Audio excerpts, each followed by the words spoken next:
Stanley Kubrick est un grand réalisateur du XXe siècle. Entre 2001, l'Odyssée de l'espace, Orange Mécanique ou même Shining, il a une place d'incontournable due à ses films considérés aujourd'hui comme cultes. Cependant, il y a un film dans sa carrière dont on entend peu parler et quasiment toujours uniquement pour la même chose. Et personnellement, ça m'agace, car on présente cette chose comme une révolution, alors que ce n'en est absolument pas une. Aujourd'hui, on va donc parler de Barry Lyndon, de la fraude autour de ce film et de l'erreur que tu commets avec tes films à cause de ce film. Commençons donc par remettre un petit peu de contexte sur le film et son réalisateur, Stanley Kubrick. Stanley Kubrick, c'est un réalisateur qui a un style extrêmement froid et nihiliste. Si tu as déjà regardé un de ses films, tu auras peut-être remarqué que les personnages qu'il met en scène, il les apprécie pas forcément. Et ces derniers seront quasiment toujours la cause de leur propre chute. Car oui, les films de Kubrick finissent souvent mal, dû au défaut de leurs personnages, l'arrogance, la peur, le désir, etc. Barry Lyndon ne fait pas exception à la règle. En effet, on va suivre l'histoire de Barry qui a pour mission d'atteindre la bourgeoisie mondaine de l'Angleterre du XVIIIe siècle et les 3 heures de film vont montrer sa lente ascension, mais surtout sa chute qui sera causée en grande partie par son arrogance quand ce n'est pas sa propre stupidité ou son orgueil. Bon, il y a aussi des causes extérieures à lui, mais c'est principalement de sa faute. Outre sa longueur et sa froideur, le film fait surtout parler de lui par son esthétique. En effet, ce cher Stanley, oui je l'appelle Stanley, voilà, ce cher Stanley voulait que le film soit le plus fidèle possible à l'époque qu'il filmait. Ayant commencé sa carrière par le documentaire, il a gardé cette patte qu'on retrouve dans certains de ses films, Barry Lyndon tout particulièrement. Genre vraiment, c'est un documentaire de l'époque, c'est abusé. Pour avoir cette esthétique fidèle, outre les costumes, décors et autres bien évidemment, c'est la lumière qui va être sa plus grande alliée. Voilà, leçon importante bonus, la lumière ça fait 90% de ton image. Respecte-la. Dans les scènes d'intérieur, il ne va pas utiliser des projecteurs comme tout le monde, car ce n'est pas tout le monde. Et surtout, cela ne serait pas fidèle aux éclairages de l'époque. Et oui, car il s'est inspiré des tableaux de l'époque, et la lumière que les peintres avaient, c'était surtout celle du jour. Autre leçon, dis donc, aujourd'hui je suis généreux, si tu veux faire un projet, un film, quoi que ce soit, n'hésite pas à piocher des sources et des références. Kubrick va donc placer ses lumières en extérieur pour les scènes intérieures. Ouais, ça paraît bizarre dit comme ça, mais le but est de simuler le soleil en lui donnant un peu de peps et surtout avoir une lumière constante, ce qui évite les faux raccords dus au changement de lumière quand il y a un nuage qui passe ou quoi. Et donc tu vas me demander, c'est pour ça qu'on parle de ce film ? Non. En fait, c'est pour ça.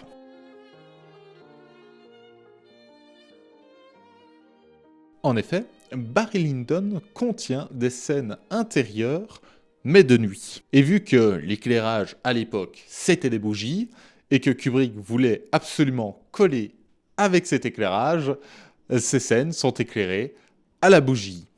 Cependant, faire des scènes éclairées uniquement à la bougie n'était pas un jeu d'enfant pour l'époque. Pour filmer, il faut de la lumière qui va passer à travers un objectif et aller s'imprimer sur une surface photosensible, un capteur ou une pellicule dans le cas de Barry Lyndon parce que c'était en 1975. Sans lumière, il est impossible de filmer. Or, une bougie, ça donne pas beaucoup de lumière, mais vraiment pas beaucoup du tout. Du coup, il faut trouver des astuces. On peut soit augmenter la lumière que la pellicule va recevoir, soit augmenter l'ouverture du diaphragme de l'objectif afin que ce dernier laisse passer plus de lumière, soit augmenter la sensibilité à la lumière de la pellicule. Et dans le cas de Barry Lyndon, ces 3 astuces ont été utilisées, mais on ne parle souvent que d'une seule, qui est pourtant la moins intéressante. C'est pourquoi j'en parlerai en dernier. Et aussi pour le watch time. Abonne-toi s'il te plaît. Si tout ça te paraît flou, ne te tracasse pas, je vais t'expliquer, mais si tu veux plus de détails, je t'encourage à aller regarder la vidéo complète que j'ai faite sur les reliques de la mort de l'exposition, qui te permettra d'aller beaucoup plus loin dans les détails. Ici, je vais résumer grossièrement parce que le but, c'est pas de faire une deuxième vidéo relique de la mort de l'exposition. Donc, commençons par la première astuce, augmenter la lumière. C'est ce qui a été fait sur Barry Lyndon. Mais t'as dit que le principe, c'était d'avoir des scènes éclairées uniquement à la bougie. Donc on peut pas augmenter la lumière. Alors oui et non. En effet, le but est d'éclairer uniquement à la bougie. Mais déjà, on peut augmenter le nombre de bougies et ensuite, on peut truquer les bougies. Car oui, retournement de situation, le cinéma, c'est du trucage. Non, ce n'est pas vrai. Que ce soit les décors, les costumes et les accessoires. Et dans le cas de Barry Lyndon, les bougies étaient en fait truquées pour produire plus de lumière. En effet, chaque bougie avait plusieurs mèches, ce qui explique leur flamme particulièrement grande et qui complexifiait le tournage, car les bougies brûlaient du coup beaucoup plus vite que des bougies normales.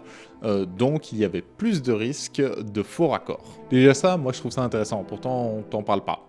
Mais soit. Donc ça, c'était pour le fait d'augmenter la lumière. Maintenant, parlons du fait d'avoir une pellicule plus sensible à la lumière. En effet, chaque pellicule a sa sensibilité à la lumière qui est exprimée en ISO. Plus la valeur ISO est élevée, plus la pellicule est sensible à la lumière. Et si aujourd'hui on arrive à faire facilement des pellicules à 3200 ISO, voire plus, c'était pas aussi facile à l'époque. Cependant, il y a un moyen d'augmenter artificiellement, si on peut dire, la valeur ISO d'une pellicule. Pour ça, il faut faire ce qu'on appelle pousser le développement.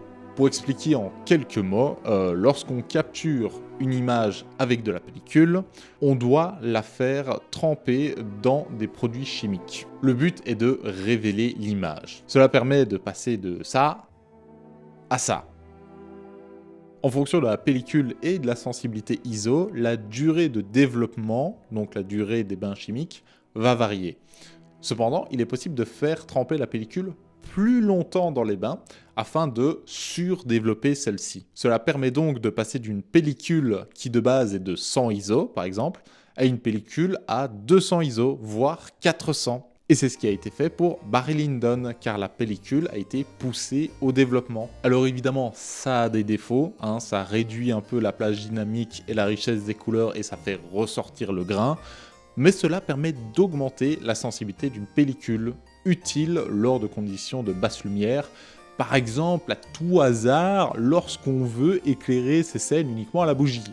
Enfin, la dernière astuce qui a été utilisée est celle que je te tease depuis trop longtemps, augmenter l'ouverture de l'objectif. Car oui, dans un objectif, il y a plein d'éléments dont un diaphragme, qui est une bague métallique qui fonctionne un peu comme ton iris. Elle peut s'ouvrir ou se fermer pour laisser passer plus ou moins de lumière. La valeur d'ouverture est exprimée en F, et plus la valeur F est petite, plus le diaphragme est ouvert. F8, par exemple, c'est une petite ouverture, là où F2, c'est une grande ouverture. Sauf que tu t'en doutes, plus tu veux faire un objectif qui ouvre grand, plus les choses deviennent compliquées. C'est donc pour ça que la plupart des objectifs, et surtout à l'époque, ouvraient maximum à f1.4, voire max du max à f1.2. Si tu veux ouvrir plus, il te faut le top du top du top.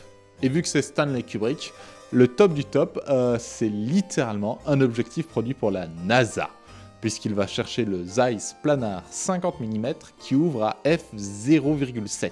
Pour comparaison, c'est 2 stops de plus que f1.4. Donc, il y a la même différence d'ouverture entre ce Zeiss et un objectif qui ouvre à f1.4 qu'entre un objectif qui ouvre à f1.4 et un objectif qui ouvre à f2.8. Pour utiliser cet objectif, les caméras ont dû être modifiées et l'objectif en question aussi.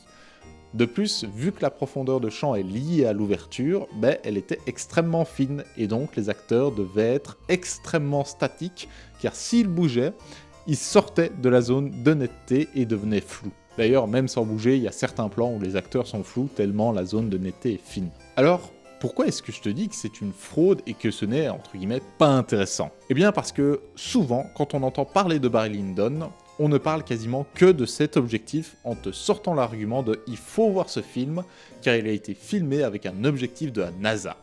Sauf que déjà c'est faux, déjà parce que la plupart des plans ne sont pas filmés avec cet objectif, et en plus parce que les scènes à la bougie, l'objectif n'était qu'un facteur parmi d'autres. Mais surtout, on te présenta limite comme une révolution.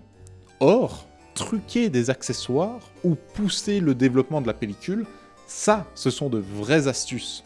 Pas forcément révolutionnaires, mais qui ont déjà un impact bien plus important sur l'histoire du cinéma et de la photographie, car ce sont des astuces toujours utilisées aujourd'hui. En revanche, utiliser un objectif qui ouvre grand, ce n'est pas une révolution.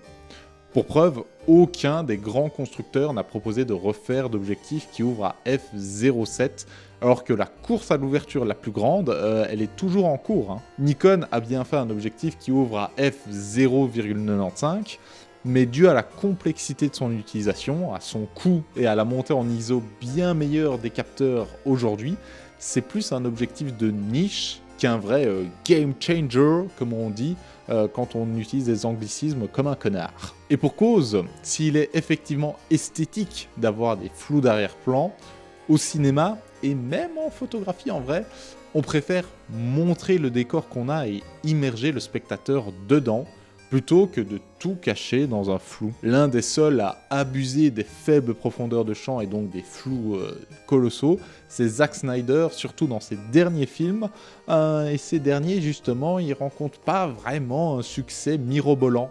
Ouais, j'ai placé mirobolant dans une vidéo en 2026, j'ai 96 ans. De plus, je te parle de fraude, car on te présente le fait de filmer à la bougie comme un exploit.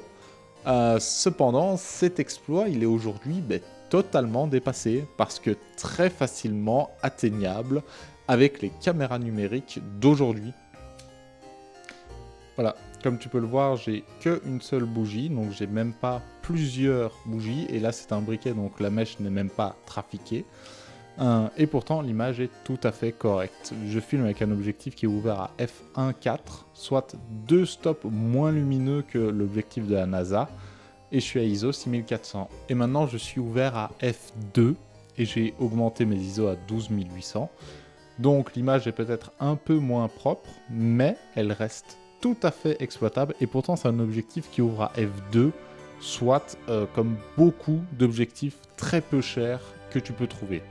Si on prend les effets spéciaux de Star Wars par exemple, ils sont une révolution car ils ont modifié le cinéma, le monde des effets spéciaux, et même maintenant ils sont compliqués à refaire. Et si on parle de l'utilisation d'un accessoire, toujours avec l'exemple de Star Wars, dans la prélogie, le fait d'avoir tourné le 2e et le 3e film uniquement en numérique a permis une nouvelle façon de faire des films. Cela a poussé la technologie numérique vers le haut, et bon nombre de films ont par la suite été tournés en numérique grâce à cela. Alors oui, pas que grâce à ça, mais en grande partie. En revanche, aucun autre grand film n'a été tourné avec les objectifs de Barry Lyndon, je parle des Zeiss planars, pas des objectifs normaux, parce que l'utilisation est ultra compliquée pour un gain qui n'en est pas tellement. Et cela montre une erreur que tu fais peut-être dans tes vidéos ou que tu risques de faire. On te dit qu'il faut que tu regardes Barry Lyndon parce qu'il a été tourné, en partie assez minoritaire, faut le rappeler, avec des objectifs de la NASA. Or, c'est idiot. Si tu dois regarder Barry Lyndon, c'est pour la tragédie de l'histoire, la beauté des plans, ou pour découvrir un film de Stanley Kubrick si tu n'en as jamais vu. Car il faut bien te dire une chose, 99,99% des gens s'en foutent du matos que tu as utilisé pour faire ta vidéo, ton film, ta photo, peu importe. Nous, on est des passionnés, donc évidemment que ça nous intéresse, mais on n'est qu'une partie infime de la population. Et pour preuve, à sa sortie, Barry Lyndon a été pas mal critiqué par des gens qui trouvait que l'histoire était trop froide, plate et longue. Et aujourd'hui, il a regagné en popularité parce que c'est Stanley Kubrick, mais dis-toi qu'à l'époque, personne ne parlait de l'objectif qu'il avait utilisé, ou quasiment personne. Même les critiques positives disaient globalement que le film était beau, mais super froid. Et l'erreur que tu fais peut-être avec tes vidéos, c'est de penser qu'elles seront intéressantes uniquement par le matériel avec lequel elles sont faites. Sauf qu'il faut bien te rendre compte que le matériel n'est qu'un outil qui doit servir ta vidéo. Les seules vidéos qui sont faites pour mettre en avant le matériel avec lequel elles ont été faites sont les publicités pour le dit matériel. Mais si ton objectif est de raconter une histoire, il faut qu'elle soit captivante par elle-même.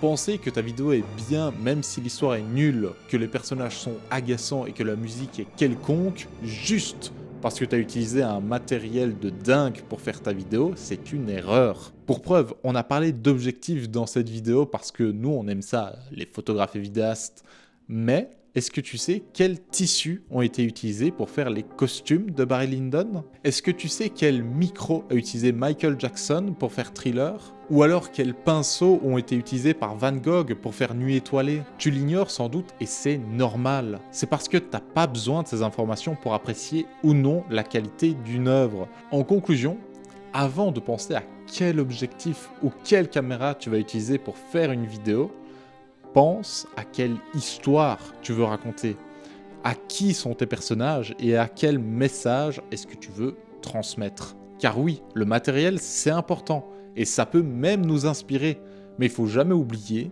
que le matériel est au service de ton œuvre et que c'est pas ton œuvre qui est au service de ton matériel. C'était Lucas Gisson. Si la vidéo t'a plu, n'hésite pas à la liker et à t'abonner. Et sinon, n'hésite pas à regarder d'autres vidéos, comme par exemple cette vidéo qui s'affiche juste là. Elle est très très cool. C'est normal, c'est moi qui l'ai faite.